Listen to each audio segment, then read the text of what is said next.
बिस्मिल्लाहिर्रहमानिर्रहीम सल्लल्लाहु अलैहि व आलिहि वसल्लम। दोस्तों, अगर आपने ख्वाब में शहद देखा है तो आइए इस ख्वाब की ताबीर मालूम करते हैं। अगर नए हैं तो चैनल सब्सक्राइब कीजिए, वीडियो लाइक कीजिए। आप किसी भी ख्वाब की ताबीर जानना चाहें, हमारी इस वीडियो के कमेंट्स में अपना ख्वाब लिखिए, हम अब तक आपके ख्वाब की ताबीर पहुंचाने की कोशिश करेंगे। चलिए आज की वीडियो शुरू करते हैं।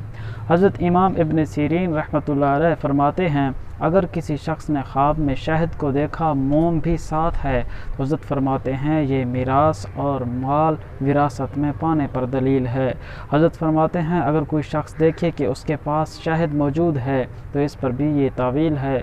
हज़रत इमाम इब्न सीरीन रहमतुल्लाह अलैह फरमाते हैं कि उसको विरासत में माल मिलेगा जो रिज़्क़ हलाल होगा। इसी तरह हज़रत इब्राहीम करमानी रहमतुल्लाह अलैह इस ज़िमन में इरशाद फरमाते हैं, अगर किसी शख्स ने देखा कि उसके पास शहद है तो हज़रत फरमाते हैं कि बहुत सा इल्म और हिकमत दानिशमंदी हासिल होने पर पाने पर दलील है। हज़रत फरमाते हैं अगर किसी शख्स ने देखा कि वो शहद लोगों को बांट रहा है, लोगों को तकसीम कर रहा है, तो इस पर यह तावील है कि लोगों को उस साहिब ख्वाब से नफ़ा हासिल होगा। हज़रत फरमाते हैं कि बाज़ अहले ताबीर ख्वाब में शहद देखने की ताबीर यूँ भी बयान फरमाते हैं कि ख्वाब में शहद देखना कुरान मजीद या कुरान मजीद के इल्म देखने के मुतरादिफ भी है।